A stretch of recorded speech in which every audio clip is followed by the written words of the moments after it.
இன்றைக்கு நாம் தியானிக்க இருக்கிற வசனம் நீதிமொழிகள் 22ஆம் அதிகாரம் 29வது வசனம். தன் வேலையில் ஜாக்கிரதையாக இருக்கிறவனை நீ கண்டால் அவன் நீசருக்கு முன்பாக நில்லாமல் ராஜாக்களுக்கு முன்பாக நிற்பான். இன்னைக்கு கர்த்தர் இந்த வசனத்திலே நம்மோடு இடைப்படுகிறார். ஒருவன் தன் வேலையிலே ஜாக்கிரதையாய் உண்மையாய் உத்தமமாய் செய்தால் அவன் யாருக்கு முன்பாக நிற்க மாட்டானா, நீசருக்கு முன்பாக நிற்காமல், சாதாரண மனுஷன்களுக்கு முன்பாக அவன் நிற்காமல் ராஜாக்களுக்கு முன்பாக அவன் நிற்பான். அப்படி என்றால் அவனுடைய உண்மை, உத்தமம், அவன் வேலையிலே அவன் காட்டுகிற நேர்மை, இது எல்லாம் பார்க்கும்போது அவன் ராஜாக்களுக்கு முன்பாக தேவன் அவனை நிற்க வைப்பார். அதுதான் இன்றைக்கி தேவன் நம்மோடு இடைப்படுகிறார். அதனால் நாமும் நம்முடைய வேலையில் எப்பொழுதும் ஜாக்கிரதை உள்ளவர்களாக இருக்கணும். ஏன்னா 1 ராஜாக்கள் 11:22 பார்க்குறோம், யெரொபெயாம் என்பவன் பராக்கிரமசாலியாக இருந்தான். அவன் காரிய சமர்த்தனான வாலிபன் என்று சாலமோன் கண்டு யோசேப்பின் வம்சத்தாரின் காரியத்தை எல்லாம் அவனை விசாரிப்புக்காரனாக ஒப்புவித்தான்னு பார்க்குறோம். இந்த யெரொபெயாம் தான் பிற்காலத்தில் சாலமோனுடைய குமாரனாகிய ரெகொபெயாமுக்கு விரோதமாகவும் நடக்கிறான். அப்போது கர்த்தர் ஒரு தீர்க்கதரிசியின் மூலமாக அந்த 12 கோத்திரத்தில் 10 கோத்திரத்தை பிரித்து இந்த யெரொபெயாமுக்கு தான் கொடுக்குறாரு. ரெகொபெயாமுக்கு ஒரு கோத்திரம் தான் வருதுன்னு பார்க்குறோம். லேவி கோத்திரம் எல்லா கோத்திரத்தோடு இணைந்து இருக்கோன்னு பார்க்குறோம். அப்போ இந்த யெரொபெயாம் தன் காரியத்தில் ஜாக்கிரதை உள்ளவனாக இருந்ததுனால தான் யோசேப்பினுடைய வம்சத்தாரின் காரியத்தை எல்லாம் இந்த யெரொபெயாம் இடத்துல சாலமோன் ஒப்புவித்தான். அப்போது தன் வேலையில் ஜாக்கிரதை உள்ளவர்களுக்கு தேவன் ஒரு உயர்வை தருகிறார்னு பார்க்குறோம். ராஜாக்களுக்கு முன்பாக அவன் உயர்த்தப்பட்டான்னு பார்க்குறோம். மத்தேயு 25ஆம் அதிகாரம் 21ஆம் வசனத்தில் அவனுடைய எஜமான் அவனை நோக்கி, நல்லது, உத்தமம், உண்மையுள்ள ஊழியக்காரனே, கொஞ்சத்திலே உண்மையாக இருந்தாய், அநேகத்தின் மேல் உன்னை அதிகாரியாக வைப்பேன், உன் எஜமானுடைய சந்தோஷத்துக்குள் பிரவேசி என்றான். இந்த மத்தேயு 25ஆம் அதிகாரம் பரலோக ராஜ்யத்தை குறித்து குறிக்கப்படுது. பரலோக ராஜ்யத்தில் பிரயாணமாய் போகிற ஒரு மனுஷனை குறித்து இது சொல்லப்படுது. அப்போ அவன் தன்னுடைய ஆஸ்தி அந்தஸ்தை எல்லாத்தையும் தன்னுடைய ஊழியக்காரர்கள் 3 பேர் இடத்துல அவன் பிரித்து கொடுத்துட்டு போகிறான். நான் வரும் வரைக்கும் இதை நீங்கள் பாதுகாத்து, நான் வரும்போது அதை திருப்பி கொடுக்கணும்னு சொல்லி ஆஸ்திகளை ஒப்பு கொடுக்குறான். ஒருவனுக்கு 5 தாலந்தையும், ஒருவனுக்கு 2 தாலந்தையும், ஒருவனுக்கு 1 தாலந்தையும் கொடுத்து போகிறான். 5 தாலந்தை உடையவன் அதை தன் வியாபார யுக்தியின் மூலமாய் ஞானத்தினால அவன் 5ஐ 10ஆக பெருகு பண்ணி வைத்திருக்கிறான். 2 தாலந்து உள்ளவன் 4ஆக்கி வைத்திருக்கிறான். அதனால் தன்னுடைய எஜமான் திரும்பி வரும்போது அந்த 5 தாலந்து உள்ளவன் இன்னும் ஒரு 5 தாலந்தை சேர்த்து அந்த எஜமானிடத்தில் கொடுக்கும்போது அந்த எஜமான் இப்படியாக சொல்கிறாரு, உத்தமமும் உண்மையும் உள்ள ஊழியக்காரனே, நீ கொஞ்சத்தில் உண்மையாக இருந்தா நான் கொடுத்த 5 நீ ஜாக்கிரதையாக பாதுகாத்து அதை 5 பெருகு பண்ணினாய், 10ஆக அது பெருகு பண்ணினாய்ன்னு சொல்லி, உண்மையும் உத்தமமான ஊழியக்காரனே, உன்னை அநேகத்தின் மேல் நான் ஆசீர்வாதமாக வைப்பேன்னு சொல்லி அந்த மனுஷனை அந்த எஜமான் ஆசீர்வதிக்கிறார். எஜமானுடைய சந்தோஷத்துக்குள் நீ பிரவேசி. அதாவது பரலோக ராஜ்யத்திலே தேவனோடு கூட சஞ்சரிக்கிற அந்த பாக்கியத்தை, அந்த சந்தோஷத்துக்குள் பிரவேசிக்கிற அந்த பாக்கியத்தை இந்த மனுஷனுக்கு அந்த எஜமான் கொடுக்குறாருன்னு பார்க்குறோம். பிரசங்கி 9ஆம் அதிகாரம் 10ஆம் வசனத்தில், செய்யும்படி உன் கைக்கு நேரிடுகிறது எதுவோ அதை உன் பலத்தோடு செய், நீ போகிற பாதாளத்தில் செய்கையும் வித்தையும் அறிவும் ஞானமும் இல்லையே.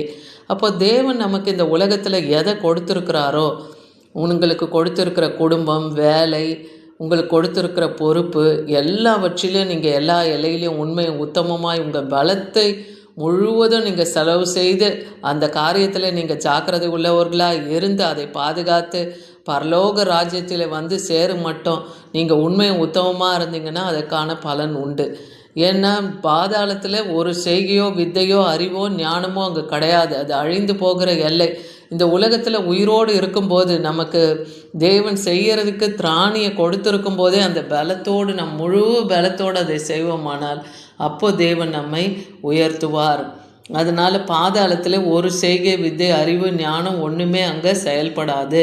நீதிமொழிகள் 10ஆம் அதிகாரம் 4ஆம் வசனம் பார்க்குறோம், சோம்பர் கையில் வேலை செய்கிறவன் ஏழையாவான். அதே போல் சோம்பலாக வேலை செய்தால் அவன் என்னவாகுவானா, ஏழையாவான். ஆனால் சுறுசுறுப்புள்ளவன் கை செல்வத்தை உண்டாக்கும். அதே போல் சுறுசுறுப்பு உள்ளவன் கை ஆளுகை செய்யும். அவன் அநேகரை ஆளுகை செய்கிறவனாய் தேவன் வைப்பார். சுறுசுறுப்பு உள்ளவன் கை செல்வத்தை உண்டாக்கும். அதே போல் செல்வத்தையும் அது பெருகச் செய்யும். ஆதியாகமம் 41 அதிகாரம் 46வது வசனத்தில் யோசேப்பு எகிப்தின் ராஜாவாகிய பார்வோனுக்கு முன்பாக நிற்கும் போது அவனுக்கு 30 வயதாக இருந்தது. யோசேப்பு பார்வோனுடைய சந்நிதியிலிருந்து புறப்பட்டு எகிப்து தேசம் எங்கும் போய் சுற்றி பார்த்தான். தன் சகோதரர்களாலே புறக்கணிக்கப்பட்டு தண்ணீரில்லாத குழியிலே தூக்கி போடப்பட்டவன் தான் அந்த யோசேப்பு. ஆனால் தேவன் ரட்சண்ய காலத்துக்கு என்று எகிப்திலே யோசேப்பை முன்கூட்டியே அங்கே கொண்டு போய் அவனை சேர்க்கிறார். தன் சொந்த ஜனங்களின் தாய் தகப்பனையும் அவனோடு கூட பிறந்த சகோதரர்களையும் மீட்கப்பட வேண்டும் என்பதற்காகவே கர்த்தர் அவனை எகிப்திலே வைத்து பாதுகாத்தார் இல்லையா. எகிப்திலே அவர் சிறையிலையும் இருந்தார், சிறைச்சாலையிலையும் இருந்தார். அப்படி இருந்த சூழ்நிலையிலையும் தேவன் அந்த இலையிலையும் அவர் தலையை உயர்த்தி பின்பு எகிப்து ராஜாவாகிய பார்வோனுக்கு அடுத்த ஸ்தானத்திலே யோசேப்பை வைத்ததை பார்க்குறோம். ஏன்னா யோசேப்பு தன் காரிய சாமர்த்தியம் உள்ளவனாக இருந்தான். எல்லா வேலையிலும் அவன் ஜாக்கிரதை உள்ளவனாய் அந்த ராஜாவுக்கு முன்பாக இருந்தான். அந்த ராஜாவுடைய சொப்பனங்களுக்கு அர்த்தத்தை சொல்லி அந்த தேசத்தை பஞ்சகாலத்திலே காத்தவனாக இருந்தான் இல்லையா. 7 வருஷம் பஞ்சமோ 7 வருஷம் செழிப்போம் அந்த ராஜா சொப்பனம் கண்டிருப்பார். அந்த 7 வருஷம் செழிப்பில் தேசத்தில் உள்ள எல்லா தானியங்களை எல்லாவற்றையும் சேர்த்து வைக்கக்கூடிய அந்த ஞானத்தை அவருக்கு கொடுத்து அது ஆலோசனையாக ராஜாவுக்கு கொடுத்தார். அதனால் அந்த தேசம் அந்த பஞ்ச காலத்திலே பாதுகாக்கப்பட்டது. பஞ்ச காலத்திலும் அந்த எகிப்திலே திருப்தியாய் போஷிக்கப்பட்டாங்கன்னு பார்க்குறோம். அதே போல் தன்னுடைய சொந்த தாய் தகப்பனும் தன் சகோதரர்களும் கூட அந்த பஞ்ச காலத்தில் அந்த எகிப்திலிருந்து பிழைப்பு உண்டாகப்பட்டதுன்னு பார்க்குறோம். அப்படி யோசேப்பை தேவன் அந்த எகிப்து தேசத்திலே ராஜாவுக்கு அடுத்த ஸ்தானத்திலே உயர்த்தினான்னு பார்க்குறோம். ரோமர் 12 அதிகாரம் 11 வசனத்தில் அசதியாராமல் ஜாக்கிரதையாக இருங்க, ஆவியிலே அனலாக இருங்க, கர்த்தருக்கு ஊழியம் செய்யுங்க.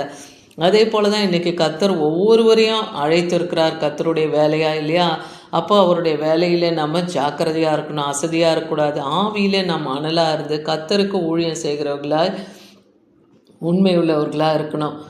1 ராஜாக்கள் 10:8 பார்க்குறோம். உம்முடைய ஜனங்கள் பாக்கியவான்கள், எப்போதும் உமக்கு முன்பாக நின்று உம்முடைய ஞானத்தை கேட்கிற உம்முடைய ஊழியக்காரரும் பாக்கியவான்கள்னு சாலமோன் ராஜாவை குறித்து சொல்லப்படுது. அப்போ சாலமோன் ராஜாவுக்கு தேவனிடத்திலே அவர் ஞானத்தை கேட்டார். ஏன்னா சமஸ்த இஸ்ரவேலையும் ஆளுகிறவராக அவர் இருந்தார் இல்லையா. அப்போ அத்தனை ஜனங்களையும் ஆள்கிறதுக்கு அவர் ஞானம் தேவனிடத்தில் கேட்டார். ஆனால் கர்த்தரோ அவருக்கு ஞானத்தையும் அவர் கேளாத ஐஸ்வர்யத்தையும் தேவன் கொடுத்து அவரை ஆசீர்வதித்தார். அதனால் அந்த ஜனங்கள் எல்லாம் பாக்கியம் உள்ளது. எப்போதும் ராஜாவுக்கு முன்பாக நின்று அவர் ஞானத்தை கேட்கிற பாக்கியத்தை அந்த ஜனங்க பெற்றிருந்ததாக உம்முடைய ஊழியக்காரரும் பாக்கியவான்கள். அவரிடத்துல வேலை செய்கிறவங்க கூட அவருடைய ஞானத்தை கேட்கிறவர்களாக இருக்கிறதுனால அவர்கள் பாக்கியவான்கள்னு பார்க்குறோம். 2 தீமோத்தேயு 4 அதிகாரம் 2வது வசனத்தில் இங்கே பவுல் அப்போஸ்தலன் தீமோத்தேயுக்கு எழுதுகிற நிருபத்தில் சொல்கிறாரு, சமயம் வாய்த்தாலும் வாய்க்காவிட்டாலும் ஜாக்கிரதையாக திருவசனத்தை பிரசங்கம் பண்ணுன்னு சொல்கிறாரு. ஏன்னா எல்லா இலையிலும் இன்றைக்கி நமக்கும் அந்த வார்த்தை தான். சமயம் வாய்த்தாலும் வாய்க்காவிட்டாலும் நம்ம திருவசனத்தை மற்றவங்களுக்கு பிரசங்கம் பண்ணி தேவ ராஜ்யத்தில் அந்த ஆத்மாக்களை சேர்க்கணும் இல்லையா. அதை செய்யும்போது நீ நீடிய சாந்தத்தோடு உபதேசத்தோடும் கண்டனம் பண்ணி கடிந்து கொண்டு புத்தி சொல்லு. ஜனங்கள் மதியிலமாக இருக்கலாம், பாவத்தில் அக்கிரமத்தில் விழுந்து கிடக்கலாம். அப்போ அவங்களிடத்துல நீ அவங்க உனக்கு எதிராக நடக்கிற எல்லையாக இருந்தால் நீ நீடிய சாந்தத்தோடு இரு.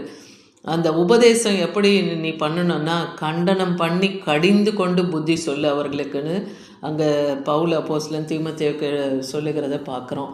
அப்போ இன்றைக்கும் தேவன் நமக்கு கொடுத்துருக்கிற கொஞ்சத்திலே நாம் உண்மையாக இருந்து தேவனுக்கு நாம் ஊழியம் செய்கிறவர்களாக இருக்கணும். கர்த்தருடைய வார்த்தையை மற்றவங்களுக்கு சொல்லி அவங்கள பலப்படுத்தி கர்த்தருடைய ராஜ்யத்தில் நாம் சேர்க்கிறவர்களாக இருக்கணும்.